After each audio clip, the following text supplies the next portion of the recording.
दोस्तों गणित विज्ञान के बाद अब सामाजिक विज्ञान की बारी है। 80 में 80 लाना है तो इस वीडियो को शुरू से लेकर अंत तक जरूर देखेगा। ये सारे क्वेश्चन जितने भी मैं बता रहा हूं दोस्तों, ये सारे क्वेश्चन बिहार बोर्ड के द्वारा जारी ऑफिशियल क्वेश्चन पेपर है। 1 से लेकर 80 तक क्वेश्चन हम लोग ऑब्जेक्टिव टाइप करेंगे और साथ में आप लोग को दीर्घ उत्तरीय और लघु उत्तरीय प्रश्न भी बताऊंगा। इसलिए शुरू से लेकर अंत तक इस वीडियो को बिना स्किप किए एक एक प्रश्न इंपॉर्टेंट है दोस्तों, लास्ट तक जरूर देखना। जितने भी मैट्रिक के छात्र हैं दोस्तों, अभी तक चैनल को सब्सक्राइब नहीं किया तो जल्दी से वीडियो को लाइक करके चैनल को सब्सक्राइब कर लीजिए। वीडियो के डिस्क्रिप्शन में आपको लिंक मिल जाएगा काफ़ी सारे क्वेश्चन का प्रैक्टिस सेट करने के लिए। ठीक है, तो चैनल को जरूर सब्सक्राइब करके बेल आइकन को प्रेस कर दीजिएगा ऑल नोटिफिकेशन सेलेक्ट करके, ताकि जैसे ही हम लोग न्यू वीडियो लेकर आऊँगा हर एक सब्जेक्ट का आंसर की के साथ आपको नोटिफिकेशन मिल जाएंगे। ठीक है, तो जल्दी से सभी छात्र वीडियो को लाइक करके शेयर जरूर कीजिए और चैनल को सब्सक्राइब कर लीजिए। चलिए दोस्तों, यहाँ पे सामाजिक विज्ञान का एक एक इंपॉर्टेंट क्वेश्चन हम लोग यहाँ पे करते हैं। बहुत ही इंपॉर्टेंट है दोस्तों, यहाँ से सारे क्वेश्चन आप लोग को देखने को मिलेंगे बिना चेंज किए हुए ना, सीधे डायरेक्ट छपेगा दोस्तों, इसलिए वीडियो को शुरू से लेकर अंत तक जरूर देखेगा। चलिए दोस्तों, एक एक प्रश्न इंपॉर्टेंट है और साथ में लघु और दीर्घ उत्तरीय प्रश्न भी बताऊंगा। ठीक है, वीडियो को लाइक करके शेयर जरूर कीजिए। और कैसा गया दोस्तों आप लोगों का विज्ञान का एग्जाम, आप लोग जरूर कमेंट करके बताइएगा विज्ञान में आप लोगों ने 80 में कितना सही किया है। चलिए, पहला क्वेश्चन है दोस्तों कि हिंद चीन में कौन सा राष्ट्र शामिल नहीं है। पहला क्वेश्चन है कि हिंद चीन में कौन सा राष्ट्र शामिल नहीं है, तो चीन राइट आंसर हो जाएगा option number C. Vietnam, Laos, Cambodia ये हिंद चीन में शामिल है दोस्तों, ऑप्शन नंबर यहाँ पे सी हो जाएगा चीन। चलिए अगला प्रश्न देखते हैं। एक एक प्रश्न इंपॉर्टेंट है, याद रखिएगा। वियना कांग्रेस कब हुआ था? वियना कांग्रेस हुआ था दोस्तों 1815 में, ऑप्शन नंबर एक के साथ चलना 1815। चलिए दोस्तों, बिना समय हम लोग यहाँ पे काफ़ी कम समय बचा है, इसलिए जितना प्रैक्टिस करना है कर लो। अगला क्वेश्चन है कि भारत में गदर पार्टी की स्थापना किसने की थी? तो लाला हरदयाल ने 1913 ईस्वी में किया था दोस्तों, याद रखिएगा। ऑप्शन नंबर 3 का सी के साथ चलना है। अगला प्रश्न देखते हैं। कहा गया दोस्तों कि द्वितीय महायुद्ध के बाद यूरोप में किस संस्था का उदय आर्थिक दुष्प्रभावों को समाप्त करने के लिए हुआ है? तो 4 का सही उत्तर ऑप्शन नंबर डी हो जाएगा, यूरोपीय संघ। ऑप्शन नंबर डी के साथ चलना है, यूरोपीय संघ। अगला प्रश्न है कि नरोत्तम सिंहानु किस देश के शासक थे? तो नरोत्तम सिंहानु दोस्तों ये थे आपका शासक कंबोडिया के, तो ऑप्शन नंबर डी के साथ चलना है, कंबोडिया देश के शासक थे नरोत्तम सिंहानु। अगला प्रश्न है 6 नंबर कि वाष्प चालित इंजन का आविष्कार किसने किया था? तो वाष्प चालित इंजन का जो आविष्कार किया था दोस्तों, ये किया था आपका जेम्स वाट ने। किसने? जेम्स वाट ने। ऑप्शन नंबर बी के साथ चलना है। अगला प्रश्न देखते हैं दोस्तों। कहा गया है कि Tata iron and steel company की स्थापना कब की गई थी? जमशेदजी टाटा के द्वारा 1907 ईस्वी में किया गया था दोस्तों, ऑप्शन नंबर 7 का बी करेक्ट हो जाएगी। अगला प्रश्न देखते हैं कि गोलघर कहाँ स्थित है? काफ़ी शानदार प्रश्न है। गोलघर बिहार की राजधानी पटना में स्थित है दोस्तों, जो अंग्रेजों के द्वारा बनाया गया था। अगला प्रश्न, किस अमेरिकी राष्ट्रपति ने न्यू डील लागू की? तो न्यू डील लागू जो करने वाला अमेरिकी राष्ट्रपति है दोस्तों, उसका नाम है FD रूजवेल्ट। क्या है? D Roosevelt. यहाँ पे ऑप्शन नंबर बी के साथ चलना है। अगला प्रश्न देखते हैं। नेपोलियन संहिता किस वर्ष लागू की गई? नेपोलियन संहिता दोस्तों, नेपोलियन संहिता लागू की 1804 ईस्वी में, ऑप्शन नंबर डी के साथ चलना है। अगला प्रश्न, फ्रैंकफर्ट की संधि कब हुई? याद रख लीजिए दोस्तों, काफ़ी सारे इंपोर्टेंट क्वेश्चन है, डायरेक्ट छपेगा दोस्तों, डायरेक्ट छपेगा 19 फरवरी को एग्जाम्स में। फ्रैंकफर्ट की संधि कब हुई? सभी सेट का दोस्तों, सभी सेटों का यहाँ पे मिलेगा। ठीक है ना, फ्रैंकफर्ट की संधि कब हुई? तो ये 1871 में, ऑप्शन नंबर डी के साथ चल रहा है। अगला प्रश्न, कार्ल मार्क्स का जन्म कहाँ हुआ था? तो कार्ल मार्क्स का जन्म जो हुआ था दोस्तों, ये आपका जर्मनी में हुआ था, तो ऑप्शन नंबर एक के साथ चलना है, 12 का ए।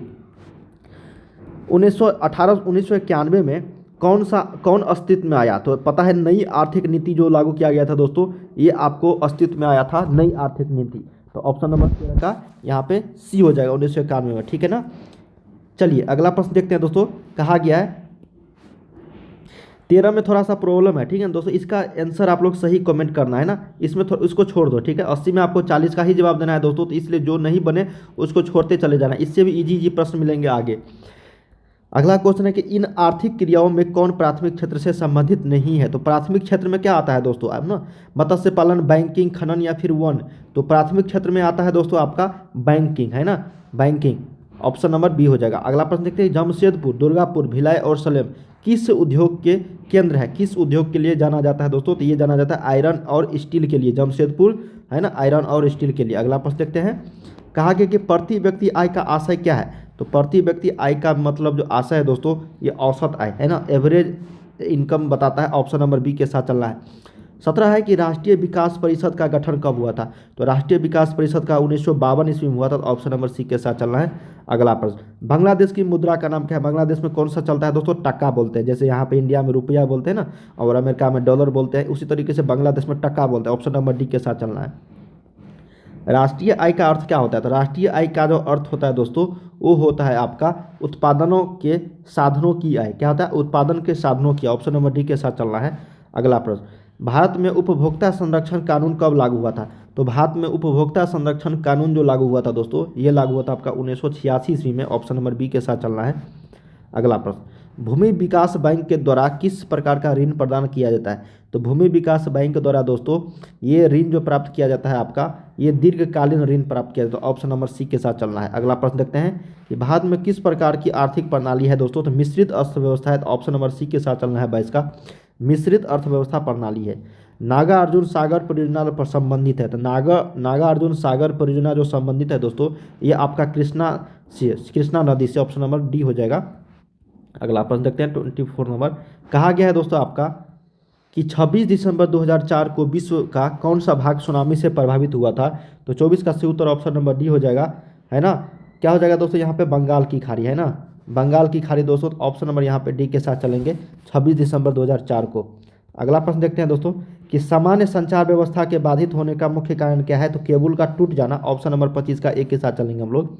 अगला प्रश्न देखते हैं कि बाढ़ जो क्षति पहुंचाती है फसलों को, पशुओं को, भवनों को, इनमें से सभी हो जाएगा उपरोक्त सब, मतलब इनमें से सभी को जो बाढ़ क्षति पहुंचाती है। अगला प्रश्न देखते हैं 27 नंबर कि स्वर्णिम चतुर्भुज संबंधित है किससे? तो स्वर्णिम चतुर्भुज सड़क मार्गों से संबंधित है दोस्तों। 27 का ऑप्शन नंबर बी के साथ चलेंगे हम लोग। बाढ़ के समय लोगों को क्या करना चाहिए? तो बाढ़ के समय लोगों को उच्च भूमि पर चले जाना चाहिए जहाँ पे पानी नहीं पहुँच पाए। ऑप्शन नंबर 28 का सी के साथ चलना है। अगला प्रश्न 29 है दोस्तों कि निम्नलिखित में से कौन क्षेत्रीय राजनीतिक दल है? क्षेत्रीय, तो यहाँ पे जनता दल यूनाइटेड जो है दोस्तों, ये क्षेत्रीय राजनीतिक दल है। और ये सारे आपका राष्ट्रीय दल है। राष्ट्रीय दल मतलब जो देश लेवल पे होता है दोस्तों, जैसे भारतीय जनता पार्टी, कांग्रेस हो गया, भारतीय कम्युनिस्ट पार्टी हो गया, लेकिन जनता दल यूनाइटेड सिर्फ बिहार का पार्टी है। अगला 29 का सी हो जाएगा। 30 देखते हैं कि पंचायत के चुनाव कौन करवाता है? तो पंचायत के चुनाव जो करवाता है दोस्तों, वो करवाता है आपका कौन सा? राज्य चुनाव आयोग। ऑप्शन नंबर सी के साथ चलना है हमको। अगला प्रश्न, भारत के किस राज्य से पंचायती राज की शुरुआत हुई है ना? तो ये राजस्थान से हुआ है दोस्तों। तो ऑप्शन नंबर 31 का डी हो जाएगा, राजस्थान से पंचायती राज व्यवस्था स्टार्ट हुआ था। अगला प्रश्न है दोस्तों कि वर्ष 1975 भारतीय राजनीति में किस लिए जाना जाता है? तो वर्ष 1975 दोस्तों जनता पार्टी की सरकार बनी थी। तो ऑप्शन नंबर 32 का यहाँ पे क्या हो जाएगा आपका? हाँ, देश में आंतरिक आपातकाल लागू हुआ था। ये ऑप्शन नंबर सी हो जाएगा 32 का सी, कि देश में आंतरिक आपातकाल लागू हुआ था दोस्तों 1975 में भारतीय राजनीति में, इसलिए ये जाना जाता है। अगला प्रश्न देखते हैं दोस्तों। कहा गया है कि तारी विरोधी आंदोलन किस प्रांत से शुरू किया गया? तो तारी विरोधी आंदोलन जो शुरुआत किया गया दोस्तों, ये आंध्र प्रदेश है। तो ऑप्शन नंबर सी के साथ चलना है। अगला प्रश्न देखते हैं दोस्तों कि धर्म को समुदाय का मुख्य आधार कौन मानता है?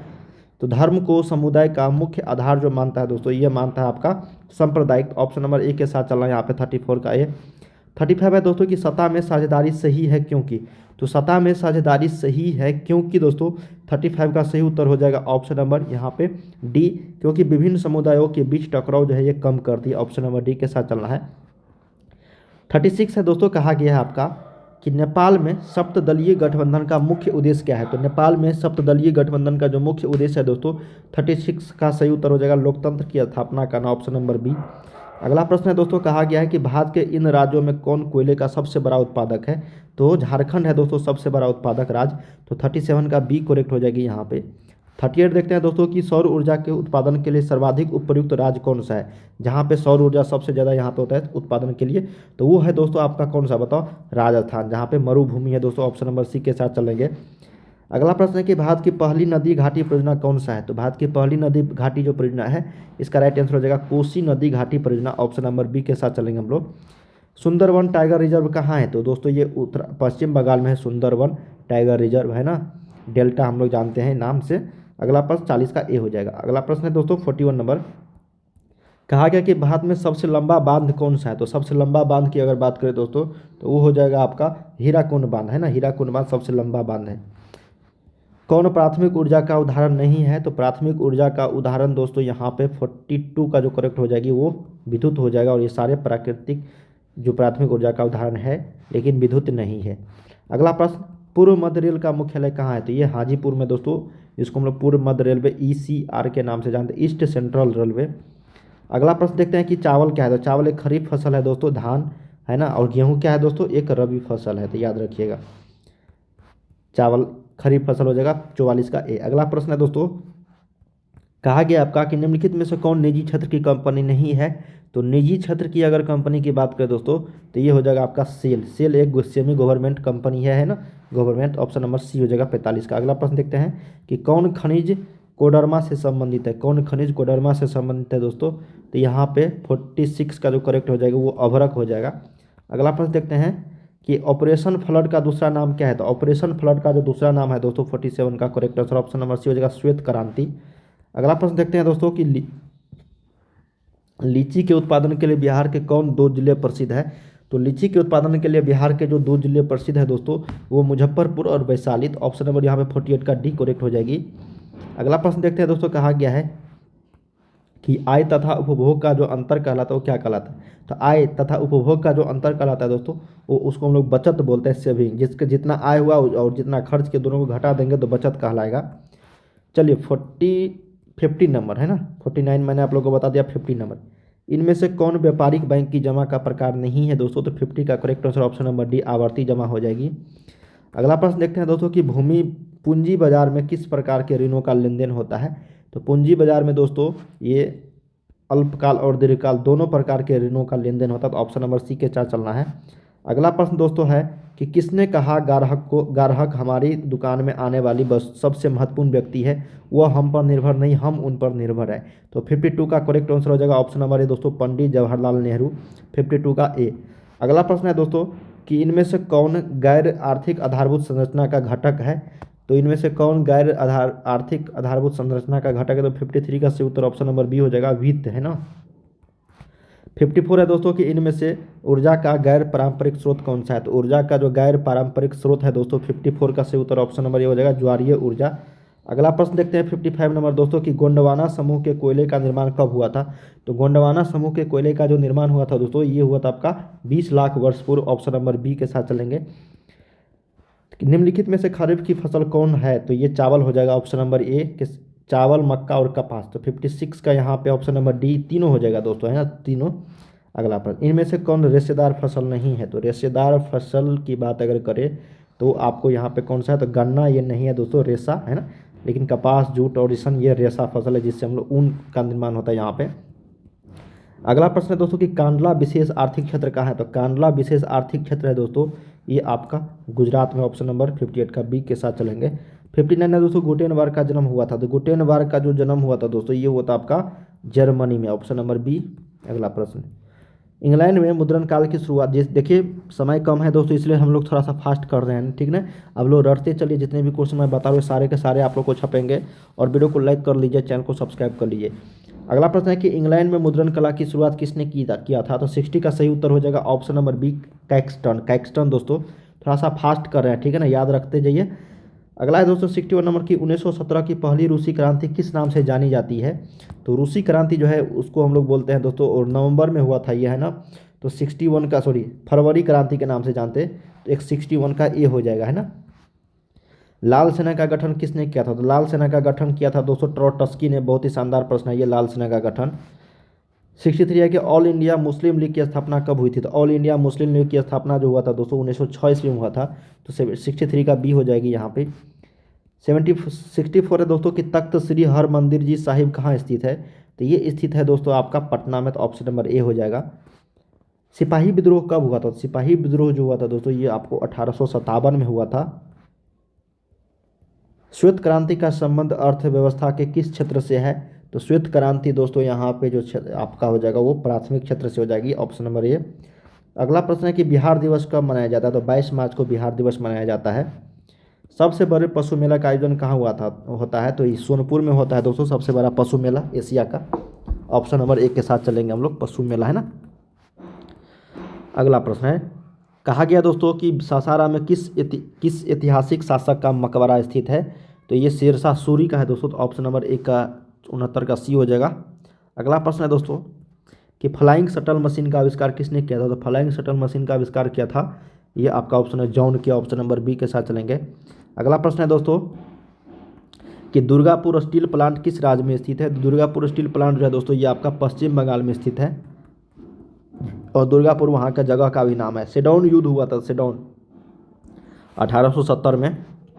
हीगेल कौन था। हीगेल, तो हीगेल जो दोस्त था ये आपका दार्शनिक था, है ना, फिलोसफर था। ऑप्शन नंबर सी के साथ चलेंगे। मार्च 1946 में फ्रांस एवं वियतनाम के बीच होने वाला समझौता किस नाम से जाना जाता है? तो 74 का ऑप्शन नंबर बी हनोई समझौता हो जाएगी। बंगाल विभाजन कब निरस्त किया गया? बंगाल विभाजन कब खत्म कर दिया गया दोस्तों? बंगाल विभाजन हुआ था 1905 ईस्वी में, है ना।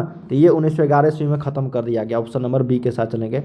किस भूकंपीय तरंग की गहनता सबसे कम होती है? तो 76 का ऑप्शन नंबर सी एल तरंग के, है ना, एल वेव।